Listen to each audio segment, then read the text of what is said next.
Marlène et Jean-Claude sommes très heureux de te présenter une émission très spéciale afin de comprendre les faits d'actualité.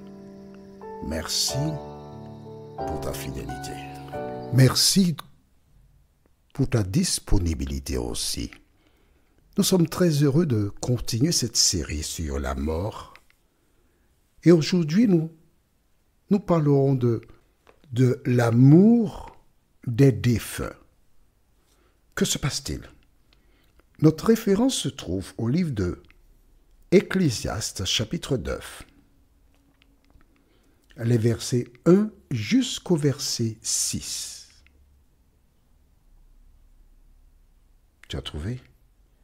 Ecclésiaste 9, les versets 1 à 6.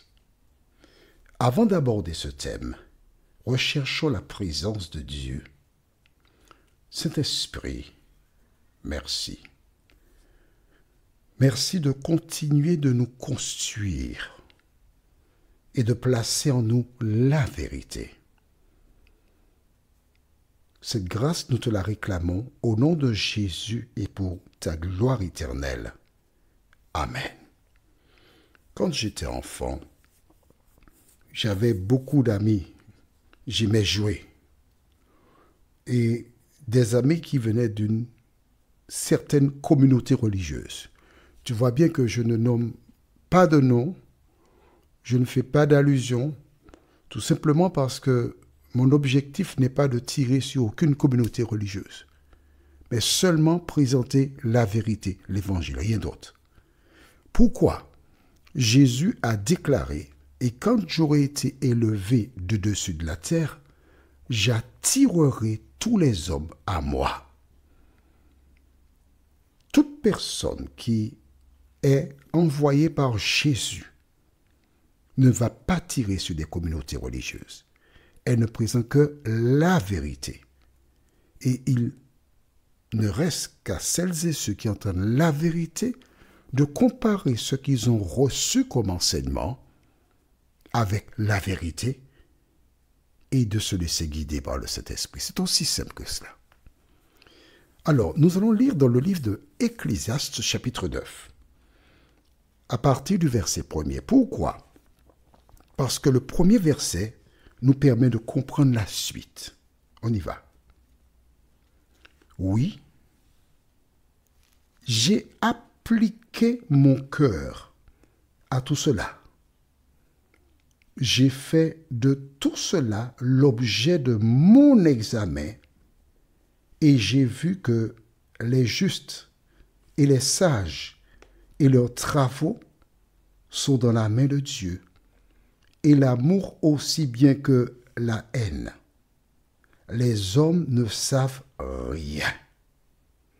Tout est devant eux. Est-ce que tu as noté le début de la phrase? Premier verset. Oui, j'ai appliqué mon cœur à tout cela.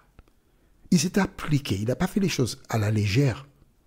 Il a pris le temps pour chercher, pour comprendre. Et nous continuons maintenant. Verset 2. Tout arrive également à tous. Même sort pour le juste et pour le méchant. Pour celui qui est bon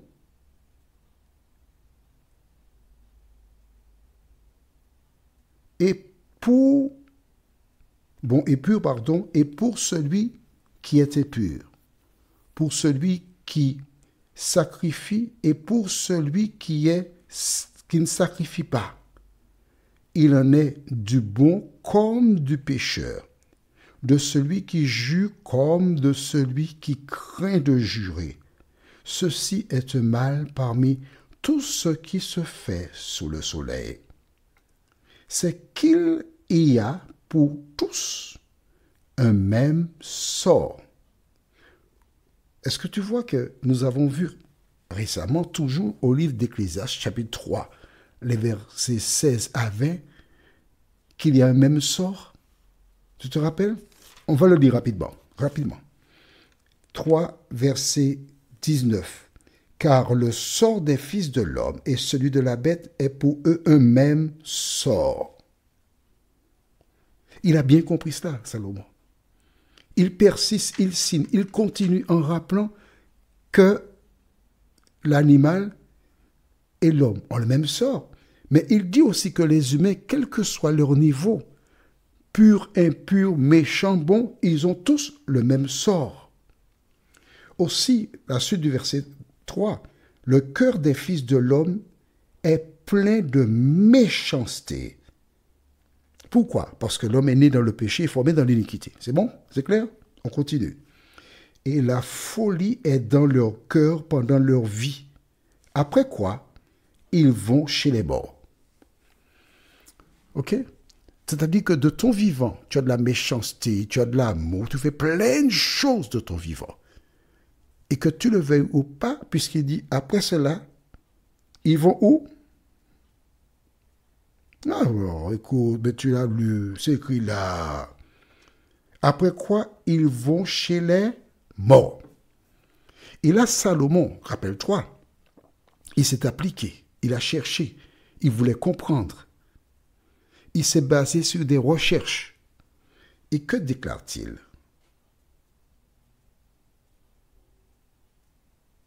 Qu'as-tu vu? Car qui est accepté? Pour tous ceux qui vivent, il y a de l'espérance. Et même un chien vivant vaut mieux qu'un lion mort. Tu as vu le lion, comme il est gros, il est grand, il est fort, puissant. Mais un chien vivant vaut mieux qu'un lion mort, hein, parce que le lion mort, il ne peut rien faire. Mais la suite est très importante. Verset 5. Les vivants, en effet, savent qu'ils mourront, mais les morts ne savent rien. Attention. Un mort ne sait rien du tout. C'est ce que dit la Bible. Certaines personnes affirment que leur frère, leur soeur, leur maman, leur père ou un membre, un bon ami est venu leur parler la nuit pour donner un conseil. La Bible déclare qu'une fois qu'une personne est morte, cette personne ne sait rien. Il y a délestage. Je reprends mon image de base. Une fois que l'électricité ne va plus à l'ampoule, l'ampoule est inutile. Elle ne peut rien donner comme lumière. C'est terminé. Les vivants, en effet, savent qu'ils mourront, mais les morts ne savent rien. Et il n'y a pour eux plus de salaire, puisque leur mémoire est oubliée. Si quelqu'un te dit que ta maman prie pour toi, ta maman t'aime, il ne faut pas écouter cela. La Bible te dit que leur mémoire est oubliée. Ils n'ont pas de mémoire. Quand une personne meurt, le sang, paf, il ne fonctionne plus. Tout meurt. Leur mémoire est oubliée. Est-ce que c'est clair pour toi? C'est pourquoi il faut lire en même temps que moi. Et nous continuons.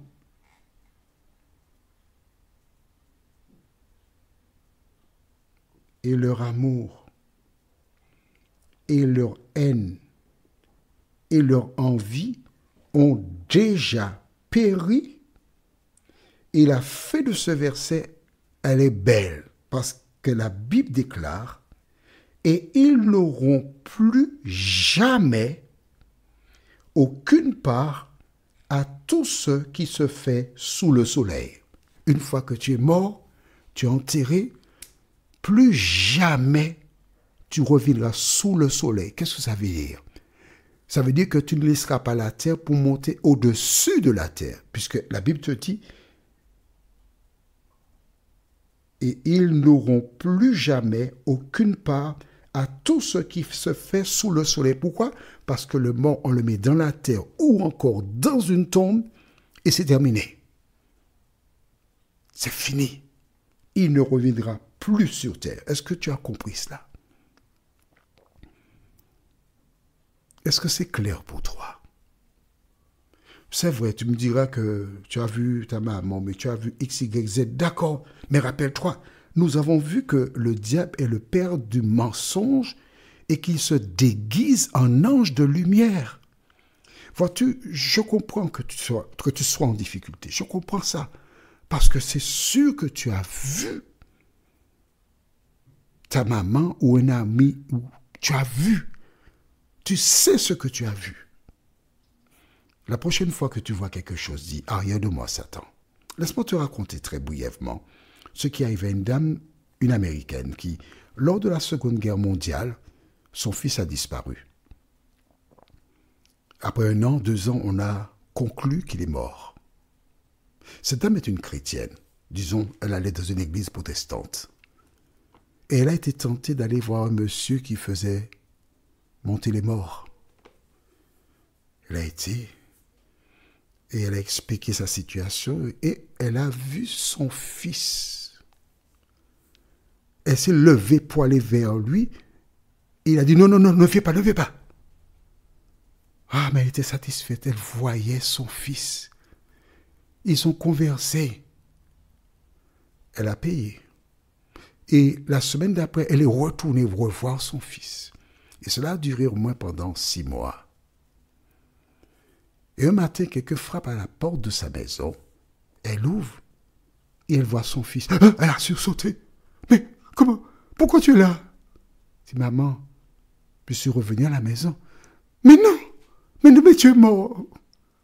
Et il a cherché à comprendre sa maman. Il est venu, il a été vers sa maman, il a tenu la maman à crier. Elle tremblait, elle avait peur. Il dit, mais quand je te vois chez monsieur un tel, tu me dis de ne pas venir. Moi? Mais non, maman. J'avais perdu la mémoire. J'étais hospitalisé et je suis resté longtemps avant ça dans le coma. C'est pourquoi on ne m'a pas retrouvé. Et cette dame demanda pardon à Dieu. Mon ami, le diable se déguise en ange de lumière.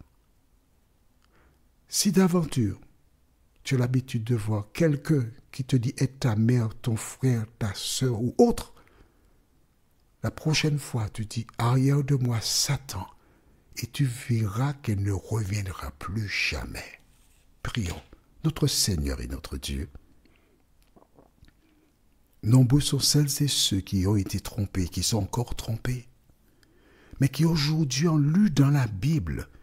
Heureusement qu'ils ne m'ont pas écouté, ils ont leur Bible en main, ils ont vu que les morts ne reviendront plus jamais sous le soleil. Continue d'éclairer tes enfants, Seigneur. Nous t'avons prié au nom de Jésus pour ta gloire éternelle.